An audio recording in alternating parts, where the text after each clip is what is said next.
My name doesn't matter anymore. What matters is what I saw, what I lived, and what nearly killed me for 23 years inside the most misunderstood organization in Japan. Everyone thinks they know the Yakuza, the tattoos, the missing fingers, the oyabun sitting on his throne giving orders. They're all wrong. I was 17 when I first bowed before what I thought was power. Seki-san sat behind that low table in his office in Shibuya, cigarette smoke curling around his weathered face like incense in a temple.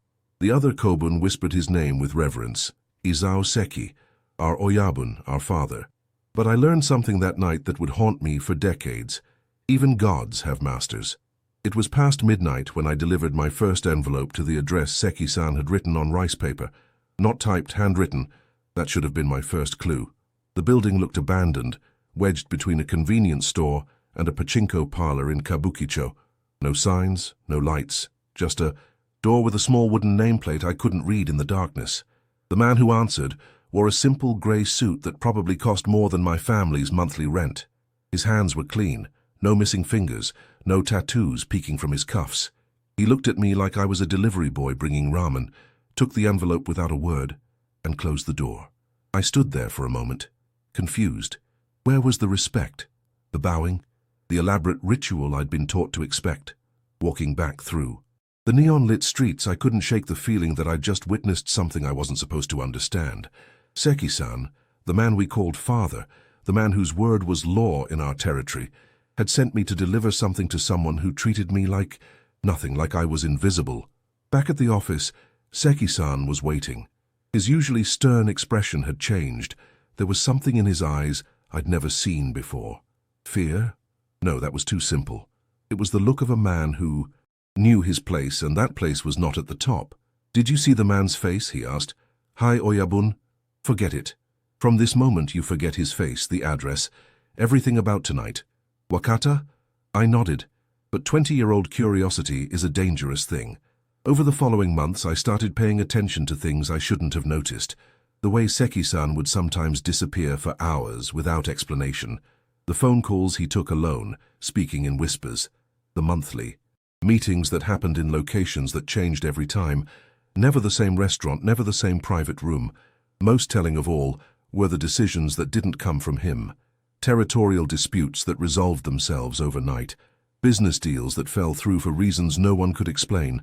Young hotbloods who talked too much, suddenly transferring to distant prefectures. These weren't the actions of one man, no matter how powerful. It was during the summer festival season when I first glimpsed the machinery behind the curtain. I'd been assigned to security for what I thought was a routine business dinner. 5 oyabun from different families, men who supposedly couldn't be in the same room without bloodshed, sitting quietly around a table like schoolchildren waiting for their sensei. Then he walked in. Not the grey suit man from that first delivery. Someone else entirely. Younger, maybe 40, wearing clothes that screamed money but whispered taste. He didn't bow to anyone, and no one expected him to. The 5 family heads, these men I'd been taught, were the apex predators of Tokyo's underworld, stood as one and bowed deeply. Hajimarimashou, he said simply. Let's begin. For the next 3 hours, I stood by the door and watched decisions being made that would affect thousands of lives. Drug routes through Haneda Airport, protection fees for construction companies in Shinjuku, the fate of a rival family that had been causing problems in Yokohama. None of it came from discussion or debate. It came from him, passed down like commandments accepted without question. The 5 oyabun left that night, carrying orders they would present to their subordinates as their own wisdom. I realized then that everything I thought I knew about power, about hierarchy, about who really controlled the streets of Tokyo, was a carefully constructed lie. As we walked back to our territory, Seki-san finally spoke. There are things in this world, boy, that exist because they must remain invisible. The moment they step into the light, they cease to be what they truly are. Remember this: the strongest tsunami begins with the smallest ripple in the deepest ocean. I didn't understand it then. I thought he was being poetic, sharing wisdom about patience or strategy. Now, 15 years after I walked away from that life, I understand he was warning me. Some knowledge comes with a price that compound interest can never repay. The Shadow Council, as I came to call them, were not Yakuza in any traditional sense. They had no tattoos, no missing fingers, no elaborate ceremonies or blood oaths. They were something else entirely, puppet masters who had learned that true power comes from never being seen exercising it, and I was about to learn just how far they would go to keep their secrets safe. The first rule of surviving in the underworld is understanding that everyone serves someone. The second rule is never trying to find out who that someone is. I broke the second rule on a rain-soaked Thursday in October, and it nearly cost me everything I had left to lose. It started with a simple question that kept me awake at night. Where did the money really go? Not the street-level collections, not the protection fees from local businesses. I'm talking about the real money. The containers full of contraband that moved through Tokyo Bay, the pharmaceutical operations hidden in legitimate factories, the digital currencies that flowed through servers in buildings that didn't exist on any city map. Seki-san had been grooming me for years, slowly moving me up from street enforcement to financial oversight. I had access to ledgers that told stories most people in our organization never knew existed, numbers that didn't add up, percentages that disappeared into accounts with names that weren't Japanese, weren't even human, shell companies layered so deep that finding their true ownership would require a team of forensic accountants and more time than I had left to live.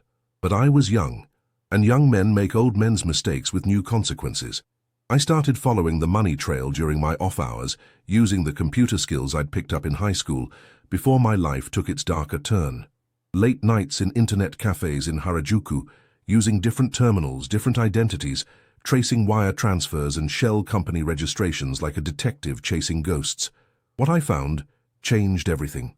The Shadow Council wasn't just controlling Yakuza operations. They were controlling the entire underground economy of Eastern Japan. Triads, Boryokudan, even the Russian groups that had started moving into Osaka, they all reported to the same invisible network. It was a criminal United Nations with Japan as its headquarters, and the traditional Yakuza families were just middle management in a corporation whose true scope I was only beginning to understand. The breakthrough came when I discovered a pattern in the timing of certain transactions. Every 6 weeks, like clockwork, massive transfers would move through a series of accounts before disappearing entirely. Always the same amount, 847 million yen. Always the same route. 3 banks in Tokyo, 1 in Seoul, 1 in Singapore. Then nothing. The electronic equivalent of someone walking into a crowd and vanishing. I spent 2 months mapping this pattern before I realized what I was looking at. The transfers always happened exactly 48 hours after. Certain incidents. A rival gang leader found dead in his car. A prosecutor who'd been asking too many questions suddenly reassigned to a desk job in Sapporo. A journalist who'd been investigating port corruption deciding to take early retirement and move to Australia. 847 million yen. The price of professional silence calculated with mathematical precision. But I made a mistake that almost ended everything. I got curious about one specific transfer that deviated from the pattern. Same amount, same timing, but it ended in an account registered to a company in Roppongi Hills. A company with an address, a phone number, and most importantly, a real office I could actually visit. Nakamura Industries occupied 3 floors of one of those glass towers that reflect the sky so perfectly you can't see inside. Their lobby looked like every other consulting firm in Tokyo. Granite floors, abstract art, receptionists who could have been models if they weren't too smart for that kind of work. "I have a meeting with Mr. Takeshi," I lied to the woman behind the desk, hoping the name I'd found on their corporate filing was still current. She looked at me like I was speaking a foreign language. "I'm sorry, but we have no Mr. Takeshi in our company directory." "Then who owns Nakamura Industries?" Her smile became glacial. "Sir, I'm going to have to ask you to leave." That should have been the end of it. I should have walked away, forgotten the address, pretended I'd never traced that transfer. Instead, I did what stupid young men do. I decided to get clever. 3 days later, I was back in Roppongi Hills, but not in the lobby.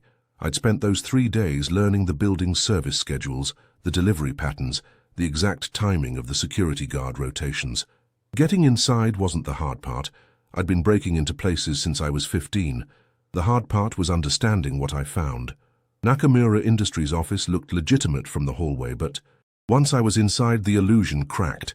3 floors of workspace, but only the front offices had any real equipment. The rest was empty rooms with identical desks, Identical computers that weren't connected to anything, identical phones that didn't work. It was a stage set, designed to pass casual inspection but not close scrutiny. The only real activity was happening in a single room on the top floor, behind a door that required 3 different key cards to open.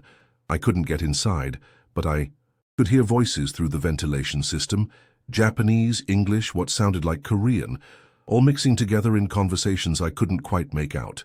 What I could make out were the screens visible through the one window that faced an interior courtyard. Real-time financial data scrolling past like waterfalls of numbers. Maps of Tokyo with colored pins that moved and changed as I watched. Most disturbing of all, photographs of people I recognized. Yakuza leaders, politicians, business executives, with what looked like status updates attached to each image. Green meant active, yellow meant monitoring, red meant... I didn't want to know what red meant. I saw my own photograph scroll past. Green status. For now. That's when I heard the elevator doors open down the hall and voices speaking in the particular tone that means business is about to be conducted. I had maybe 30 seconds to get out of that building before I became one of those red status updates. I made it to the stairwell and down 2 flights before I heard the alarm start. Not the kind of alarms that bring police. These were silent signals that meant something far more dangerous was coming. By the time I reached street level, there were already men in grey suits positioned at both ends of the block, speaking into earpieces and scanning the crowd with the methodical precision of people who did this for a living. I spent the next 6 hours moving through Tokyo like a ghost, using every trick Seki-san had taught me about disappearing in plain sight. Crowded train stations, department stores with multiple exits, the maze of underground passages that connect half the city if you know the right routes. When I finally made it back to our territory, Seki-san was waiting for me with an expression I'd never seen before. Not anger, not disappointment, but something much worse. Genuine fear. "They called," he said without preamble. 30 minutes ago. They know what you did." "Who called?" "Does it matter?" "They know, boy. They know you were there, they know what you saw, and they know exactly who you are." He handed me an envelope, not the usual rice paper, but heavy stock that felt expensive between my fingers. Inside was a single photograph of me entering the Nakamura Industries building, and below it, a handwritten note in perfect calligraphy. "Some doors are better left unopened. Some knowledge is better left unlearned. We hope you understand the wisdom in this observation." No signature, no threat, just a polite suggestion that felt more terrifying than any explicit warning could have been. "What do I do?" I asked. Seki-san lit a cigarette with hands that weren't quite steady. "You pray to whatever gods still listen to men like us, and you hope they're feeling merciful." That night I learned the true meaning of being watched. Not followed, that would have been too obvious. Watched.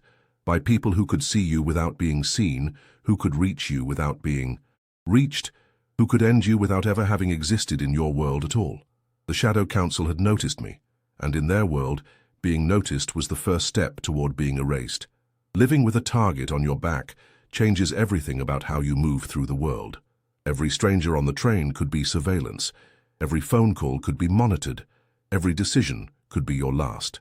For 6 months after the Nakamura Industries incident, I existed in a state of permanent hypervigilance that slowly ground my nerves down to nothing, but the expected retaliation never came. No midnight visits from men in grey suits, no accidents that weren't accidents, no sudden disappearances or mysterious illnesses. Instead, something far more subtle began to happen. I started to rise within the organization. Seki-san began giving me more responsibility, access to higher-level operations, involvement in decisions that affected not just our territory, but our relationships with other families. It felt like a reward, but I was old enough by then to know that in our world, unexpected promotions often came with invisible prices. The truth revealed itself during a meeting I wasn't supposed to attend. I'd arrived early to prepare a briefing room when I heard voices coming from Seki-san's private office.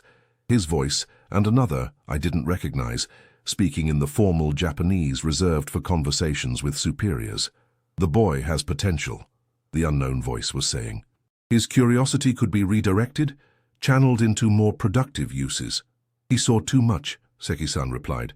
"Knowledge like that, it changes a man. All knowledge changes us.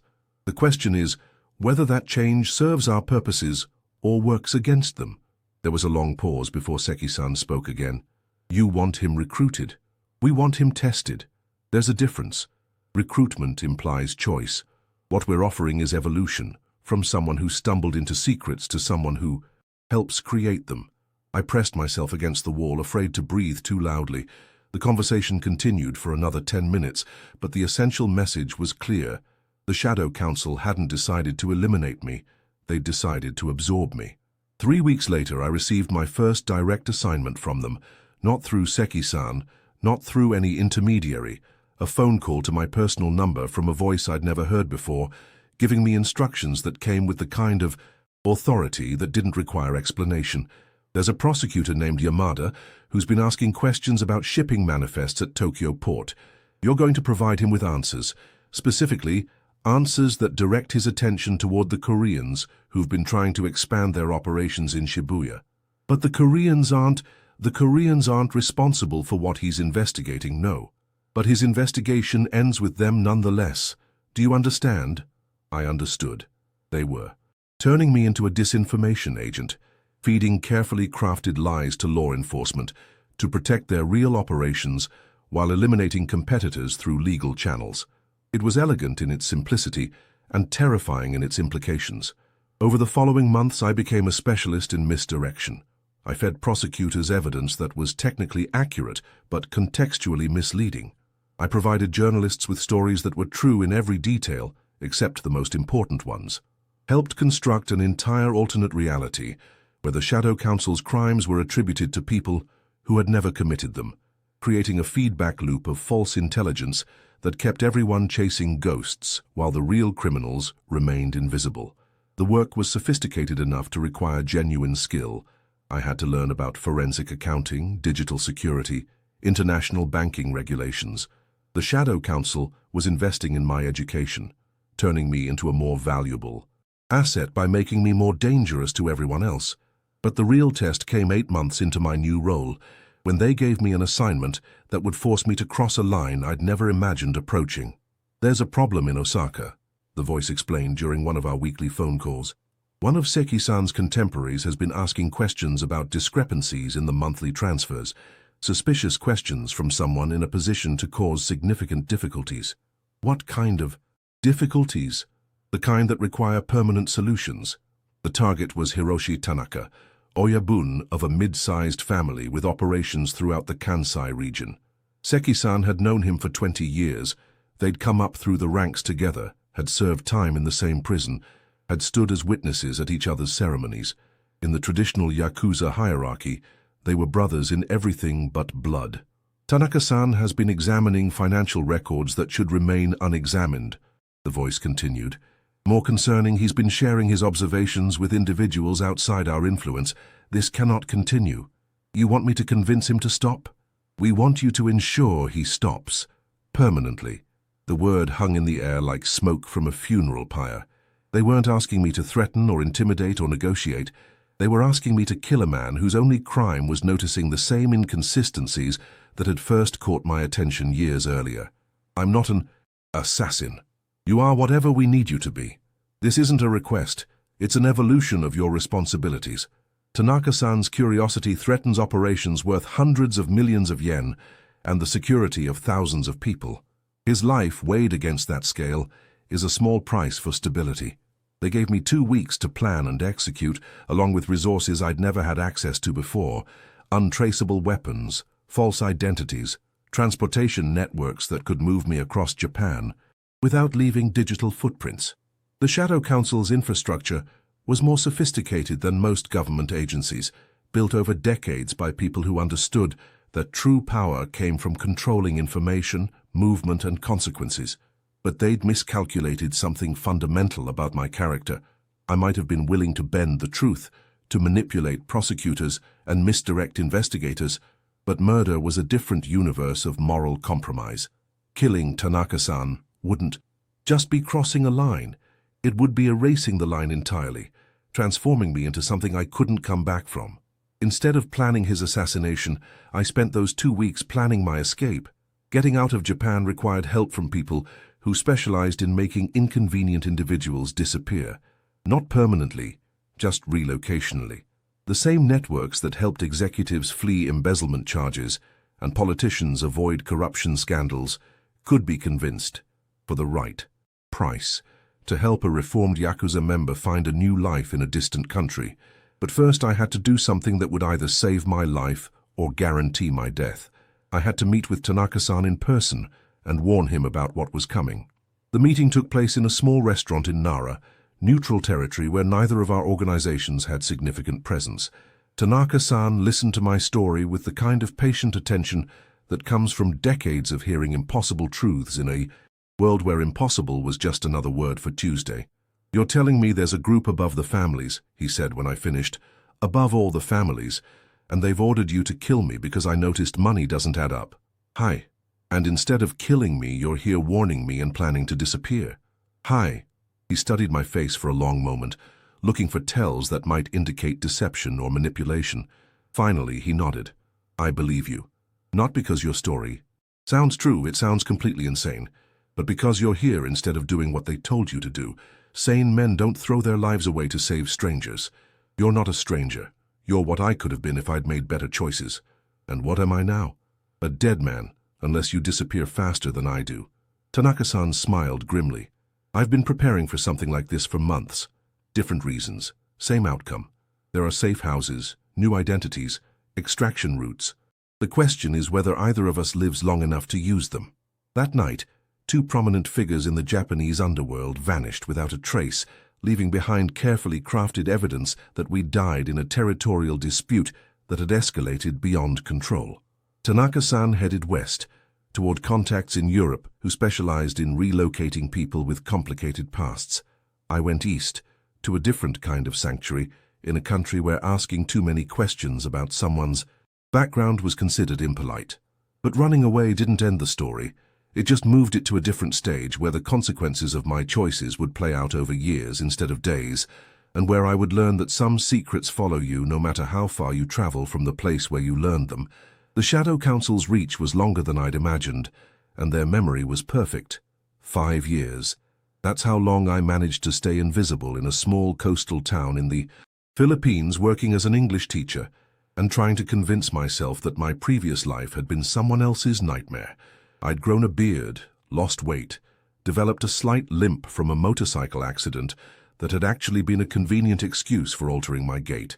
To my students and neighbors, I was just another expat running from divorce or debt or disappointment, common enough to be unremarkable, boring enough to be forgotten. But the past is a patient hunter, and eventually it always finds what it's looking for. The first sign came on a Tuesday morning when I found an envelope slipped under my apartment door. Not mailed, not delivered by any service, just placed there by someone who'd been inside my building without triggering any of the security measures I'd installed. Inside was a single photograph of me teaching my morning English class, taken from an angle that could only have been captured from the apartment building across the street. No note, no message, just proof that after 5 years of careful invisibility, I was visible again. I spent the next week looking for surveillance, checking for followers, analyzing every interaction for signs that my cover had been compromised. Nothing obvious, but that was worse than obvious threats. The Shadow Council had always preferred subtle demonstrations of power, and subtlety in the hands of professionals was terrifying. The second message arrived exactly 1 week later. Another photograph, this time of me at the local market, talking to Maria, the vendor who sold me vegetables twice a week. But this photo had been altered. Maria's face was circled in red ink with a question mark drawn next to her head. The message was clear. They knew where I was, they knew my routines, and they were willing to involve innocent people to get my attention. That night, I broke 5 years of digital silence and sent a message to an encrypted account I'd hoped never to use again. 3 words: "I'm still here." The response came within an hour. Coordinates for a location in Manila and a time exactly 72 hours in the future. I spent those 3 days preparing for what I assumed would be my last conversation. I wrote letters to Maria and my other neighbors, apologizing for deceptions I couldn't explain. I transferred what little money I'd saved to a charity that helped street children in Cebu, I even went to confession at the local Catholic church, though I wasn't sure the priest was prepared for the kinds of sins I needed to discuss. Manila felt like a different planet after 5 years in a small town. The noise, the crowds, the constant motion, it was overwhelming in a way that made me realize how much I'd changed during my exile. The man who'd once navigated Tokyo's underworld with predatory confidence was gone, replaced by someone who just wanted to disappear into the background and live quietly. The meeting location was a rooftop restaurant in Makati, upscale enough to require reservations and security conscious enough to scan for weapons and recording devices. I arrived 30 minutes early and chose a table with clear sightlines to all entrances, though I suspected such precautions were meaningless against people who'd found me on a different continent after 5 years of hiding. The man who joined me at exactly the appointed time looked familiar in a way that made my skin crawl. Not someone I'd met before, but someone who shared the same calculated calm as the Shadow Council operatives I'd encountered in Tokyo. Well-dressed without being flashy, polite without being warm, speaking English with the kind of perfect pronunciation that comes from expensive education rather than natural fluency. "Thank you for coming," he said, settling into the chair across from me like we were old friends meeting for dinner. "I hope your journey wasn't too difficult. What do you want?" "Direct. I appreciate that. What we want is closure on a situation that has remained unresolved for entirely too long." He placed a tablet on the table between us, its screen showing a map of Southeast Asia, with dozens of red pins scattered across multiple countries. Each pin, he explained, represented someone who had attempted to leave their organization without proper authorization. "This is what failure looks like," he said, zooming in on pins that had been marked with X symbols. "These individuals believed, as you did, that distance and time would provide security. They were mistaken. And the ones without X marks? Success stories, people who found ways to be useful from their new locations, who contributed to our operations instead of simply fleeing from them." The implication was obvious, but he spelled it out anyway. I could return to usefulness or join the X-marked pins. There wasn't a third option. What kind of usefulness? The Philippines has become strategically important for certain aspects of our operations: drug transshipment routes, money laundering, networks, political influence campaigns. We need someone with your particular skills and background to coordinate local assets. And if I refuse? His smile never wavered. Then you become a cautionary tale for the next person who thinks geographic distance equals safety. But then something unexpected happened. As he was explaining the details of what my new role would entail, his phone buzzed with what was clearly an urgent message. He read it, frowned, and read it again.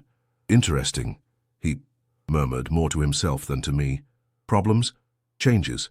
It seems there have been some developments in Tokyo that require immediate attention." He made a brief phone call in Japanese, speaking too quickly for me to follow everything, but I caught enough to understand that something significant was happening back home. When he hung up, his entire demeanor had shifted from confident control to barely contained concern. "Our meeting will need to be postponed," he said, standing abruptly. "There are urgent matters that require my personal attention in Japan." "What kind of matters?" He paused, clearly debating how much to reveal. "Let's just say that your former colleague, Tanaka-san, has proven more resourceful than anticipated." My blood went cold. Hiroshi Tanaka, the man I'd warned and helped escape 5 years ago, was not only still alive, but apparently still causing problems for the Shadow Council. The fact that they were mentioning him now, in this context, meant something had changed, something big enough to pull resources away from other operations. What did he do? What he's always done. Asked the wrong questions and found the right answers. The difference is that now he has allies who can act on those answers. Before I could ask what that meant, he was gone, leaving behind only a business card with a phone number and a message. "This conversation isn't over. We'll be in touch when the current crisis is resolved." I sat in that restaurant for another hour, trying to process what had just happened. The Shadow Council, the invisible puppet masters who'd controlled Japan's underworld for decades, were facing some kind of crisis serious enough to disrupt their international operations. And somehow, Hiroshi Tanaka, a man they'd tried to have killed 5 years ago, was at the center of it. That night, I broke another rule and used my old contacts to gather intelligence about what was happening in Tokyo. What I learned changed everything I thought I knew about power, consequences, and the price of keeping secrets. Tanaka hadn't just survived his exile. He'd used it to build a network of former Yakuza members who'd been burned by the Shadow Council's manipulations. Prosecutors who'd discovered their cases had been misdirected. Police officers who'd realized their investigations had been sabotaged. Journalists who'd learned their sources had been feeding them lies. Over 5 years, he'd assembled a coalition of people who'd all been victims of the same systematic deception, and now they were coordinating a response that was tearing apart the Shadow Council's carefully constructed invisibility. Bank records were being subpoenaed. Shell companies were being exposed. Digital communications were being traced back to their sources. The puppet masters who'd remained hidden for decades were being dragged into the light, and they were discovering that their power diminished rapidly once people could see them clearly. But the most important thing I learned was this. Tanaka had kept a record of our last conversation in Nara, including details about my role in the Shadow Council's disinformation operations. If his investigation succeeded, if the Shadow Council was truly exposed, then my testimony could be the final piece needed to bring down the entire network, which meant I had a choice to make: remain hidden and hope the chaos passed me by, or step forward and help finish what both Tanaka and I had started when we chose to run instead of kill. The decision should have been obvious. After 5 years of peace, why would I volunteer to step back into a war I'd worked so hard to escape?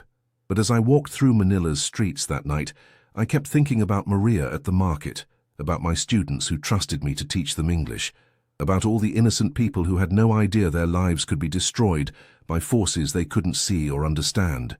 The Shadow Council's power came from people like me, people who knew the truth, but chose silence over confrontation, safety over justice. As long as people like me kept running, people like them would keep winning. 3 days later, I called the number Tanaka had given me during our meeting in Nara, a number I'd memorized but never used. When he answered, I said the only words that mattered: "I'm ready to come home and tell the truth." The war was far from over, but for the first time in years, I was fighting on the right side of it. And that, more than any amount of distance or time, finally made me feel safe.